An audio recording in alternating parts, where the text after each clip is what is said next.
majority of South African municipalities are dysfunctional.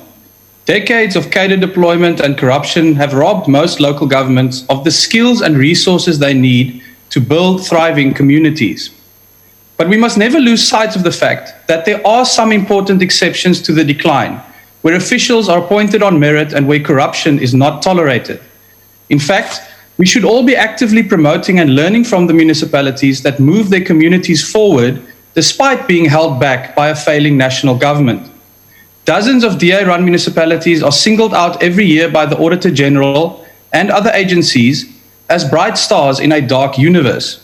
En Stellenbosch munisipaliteit is een van hierdie heel helderste sterre. Onder die leierskap van DA-burgemeester Geesie van Deventer en haar span, word hierdie munisipaliteit jaar op jaar uitgesonder as een van die best regeerde munisipaliteite in Suid-Afrika. Just last week, the municipality's new wastewater treatment plant won the Consulting Engineers of South Africa Award for Best Project. However, like many well-run DA municipalities, Stellenbosch, Franschhoek and the surrounding communities are being held back by the failures of national government. Electricity provision is one of the most prominent examples. We all know that the failed Eskom state monopoly is utterly incapable of meeting South Africa's energy needs. Yet, despite repeated promises that more power would be given to healthy municipalities like Stellenbosch, they still remain entirely reliant on Eskom for energy generation. And in some parts of the municipality, including Jamestown, but also Kalmar, Klapmuts, Lamotte, and Wemmershoek, Eskom has entirely failed to maintain the electricity infrastructure, leading to regular blackouts even outside load shedding hours. Despite Eskom's clear inability to maintain the network, and despite repeated requests from Stellenbosch municipality to take over control of transmission and maintenance in these areas, Eskom has to date failed to hand over control. Die mense van Jamestown en Mountain View was so keelvol vir aanhoudende kragonderbrekings, straatligte wat nie werk nie, sowel as die feit dat Eskom weier om beheer oor te dra aan die munisipaliteit, dat hulle vroeër vanjaar 'n petisie aan die parlement gerig het.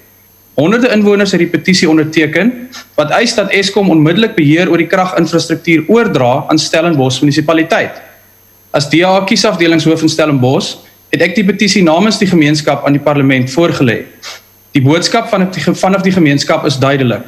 Hulle het totaal vertroue verloor in die nasionale ANC-regering om in hul behoeftes te voorsien.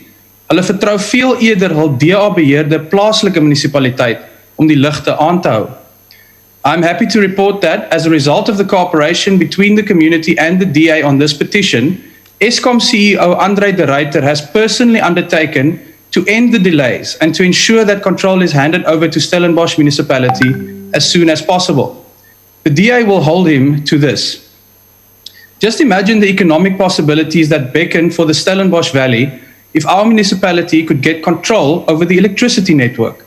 By working with the private sector, we could eliminate load shedding, just like we eliminated potholes and failed service delivery when we took over from the ANC in Stellenbosch a decade ago.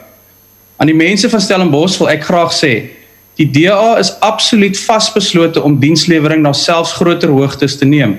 Ons is gereed om harder as ooit te veg, om seker te maak dat meer regeringsmagte afgewentel word na gesonde munisipaliteite soos Stellenbosch, sodat ons die gemeenskap uiteindelik heeltemal kan bevry van Eskom beerdkrag.